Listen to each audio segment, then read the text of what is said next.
Coaching da Criatividade, episódio 18. Criatividade é um privilégio de que tipo de pessoa? Criatividade é um privilégio de que tipo de pessoa? Aí vai a minha resposta, você já sabe que a minha resposta faz sentido para mim. Ela pode não fazer sentido para você. Experimente a sua resposta para essa questão. Criatividade é um tipo de privilégio de que tipo de pessoa? A minha resposta é de toda e qualquer pessoa. Criatividade não é um privilégio. Criatividade está em nós. Para ser criativo, no meu ponto de vista, basta estar vivo. Basta estar vivo. Se eu vivo, eu crio. Eu começo a criar desde o primeiro momento do meu nascimento. Eu começo a criar. Eu crio sons diferentes das outras pessoas. Eu tenho um timbre diferente. Quando eu começo a engatinhar e a pesquisar, eu crio as minhas saídas, as minhas soluções. Reparando a minha neta esses dias, então ela cria a forma dela de passar por obstáculos, de testar se vai cair, se vai se machucar, se não vai se machucar. Utiliza o que aconteceu com ela para um novo crescimento, um novo aprendizado. Gente, a gente cria o tempo todo. A gente cria desde que nasce. Então, para criar, não tem privilégio nenhum. Basta estar vivo. Sabe o que acontece com você que acha que não é criativo? É que você se deixou levar por uma situação que você tem vergonha de errar.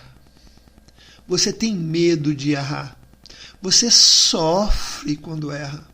Olha, eu vou te contar que eu já passei por isso. Eu sei muito bem o que é isso. Eu sei muito bem o que é ter medo de errar e o que é ter medo de fracassar. Quando eu participei de um treinamento de imersão em 2015, não tem tanto tempo assim não, viu? Eu participei de um treinamento de imersão e esse treinamento de imersão ele tinha um desafio que era extremamente perigoso e a gente tinha um símbolo e esse símbolo a gente tinha que escrever o que a gente estaria vencendo se a gente conseguisse vencer aquele desafio. E eu escrevi lá no meu símbolo, eu escrevi medo do fracasso. Medo do fracasso foi o que eu escrevi no meu símbolo. E repara, o medo do fracasso faz com que a gente não experimente. A gente não experimenta, a gente não age, a gente não coloca em prática, porque a gente tem medo das sensações que a gente vai ter com aquela decepção ou frustração, ou até mesmo do que o outro vai falar a respeito disso. A gente não quer ser julgado como fracassado. Na verdade, não é o medo do fracasso, é o medo do julgamento que o fracasso promove. O fracasso, eu descobri depois daí, eu comecei a aprender demais com o meu fracasso. Eu descobri uma coisa muito interessante, que as minhas histórias são super poderosas, eu não sabia disso.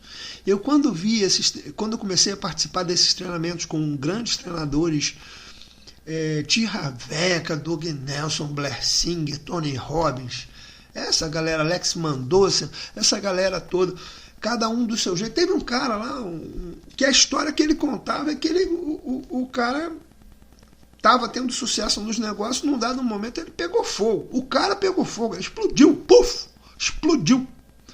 Né? E aí o cara conseguiu sobreviver a isso e está aí como um grande treinador, é o Doug Nelson, né? Vocês já devem ter ouvido falar dele. E esse cara vem falando para o público, e a história dele é super impactante. E aí quando eu ouvi a história dele, eu fiquei pensando assim, caramba, eu nunca vou ser capaz de fazer um treinamento como esse, porque eu não tenho uma história dessa para contar, eu não peguei fogo. Mas eu tenho as minhas histórias. E as minhas histórias são poderosas. E sabe aonde está a base das minhas histórias? No meu fracasso. Nos meus erros e nos meus fracassos. É aí que começam as minhas histórias. Porque elas vêm seguidas de vitória, de sucesso, de alegria, de felicidade. Porque eu venço o erro, eu venço o fracasso, eu combato. ele. E chego numa saída. Mas o ponto de partida das minhas histórias super poderosas, né, que tem ajudado a muitas pessoas, está nos meus fracassos. Então, por que eu vou ter medo de fracasso? Por que eu vou sofrer se eu sei que existe a possibilidade do fracasso? É claro que eu vou fazer todo o trabalho possível para que o fracasso não ocorra. Por que eu vou fazer todo? Para não perder tempo, para chegar a uma conclusão mais rápida. Mas para isso eu preciso experimentar, eu preciso testar, eu preciso colocar na prática. E quando eu me dou o direito de testar, eu me dou o direito de errar. E quando eu sofro menos com o erro, e quanto mais eu erro, e quanto mais rápido eu erro, maior é o tamanho do meu sucesso. Se você consegue entender isso, você começa a entender e construir confiança criativa. E aí você quebra essa história de achar que você não é criativo, porque você experimenta. Um belo dia, estava num grupo de família e o pessoal começou a conversar lá sobre... Eu abri lá uma discussão num daqueles desafios que a gente faz de matemática, de desenhos e tal.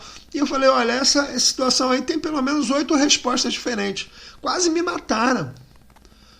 Porque não tinha comprovação científica matemática da questão. Não era uma equação comprovável cientificamente. Eu falei, então eu posso criar parâmetros aí e gerar 5, 6 respostas diferentes. Até porque esse é um exercício que a gente faz na questão da criatividade para construir visão lateral. Perceber respostas diferentes para uma coisa que parece lógica, ou que todas as pessoas fazem da mesma forma. Então você vai descobrir novas saídas, novas soluções. Então é uma prática que a gente já faz, até um pouquinho de covardia, mas foi muito legal porque daí surgiu um debate, né? Um debate sobre educação, uma série de coisas. Mas o ser criativo é se permitir olhar por ângulos diferentes, ter a já famosa visão lateral ou lateralidade, né? Que é a ideia de você buscar ângulos, buscar outras possibilidades, outras respostas. Isso faz a diferença. Se permita olhar as coisas, se permita duvidar, se permita questionar, perguntar. Olha para uma coisa e não acredita nela. Gente, repara, no nosso dia a dia, tá aí, agora vem a eleição, já está se falando de novo em fake news e tal, a construção do TRE aí, fazendo já propaganda. É só você questionar. Questiona, não acredita no que te entregam, questiona, olha por outro ângulo. Esse é um dos fatores de construção da criatividade. Eu sou Márcio Serbella, coach para empresários, coaching fora do normal.